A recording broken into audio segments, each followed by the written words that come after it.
I'm going to discuss some of the economic data that was released today, January 30, 2024.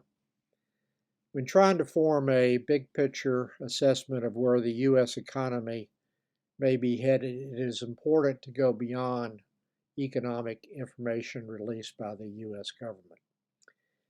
One important data released today involves statements made by Whirlpool's CEO that the Houthi attacks on Red Sea cargo shipments was negatively impacting the European supply chain for that company, and that consumers were pulling back in North America on appliance spending. The company forecasted 16.9 billion in 2024 revenues, with the average projection prior to today at 17.7 billion. Adjusted earnings in 2024 was forecasted by Whirlpool as between $13 to $15 per share, with the consensus at $15.37 a share. The stock is currently down a little over 6% in trading today. Another example of economic information embedded in a company's earnings release comes from UPS that reported earlier today. UPS announced that it was going to lay off 12,000 workers. Revenues declined by 7.8% in the 2023 fourth quarter. UPS said the weakness was heavily weighted in Europe and complications in the supply chain caused by disruptions in the Red Sea.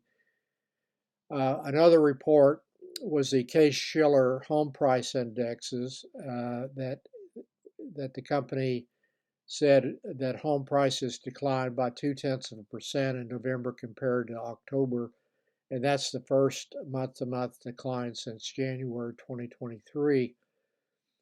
The decline was probably heavily influenced by mortgage rates peaking in the fourth quarter. The 20-city home price index was still up 5.4% compared to November 2022. The national home price index had a 5.1% annual gain through November. GasBuddy, a website that tracks gas prices nationally, claims that the national average price per gallon was $3.09, down from $3.50 a year ago. Shell has said that it was rerouting its oil tankers to the Cape of Good Hope and away from the Suez Canal Red Sea route. And it said that rerouting would cause a 5 to 10% impact on prices for as long as that continued. There will be some upward pressure on prices for other goods since it costs more to ship around the Cape of Good Hope. Europe will likely be impacted more by those increases than the United States. The Fed meets tomorrow. The CME FedWatch tool currently has a 97.9% probability that the FF range will remain unchanged between 5.25% to 5.5%, with only a 2.1% possibility of a 25 basis point cut. I would just say 100% that there won't be any change.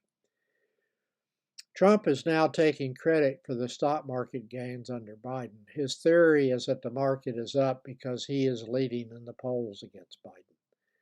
Just more delusional thinking untethered from reality that I've grown to expect from Donald.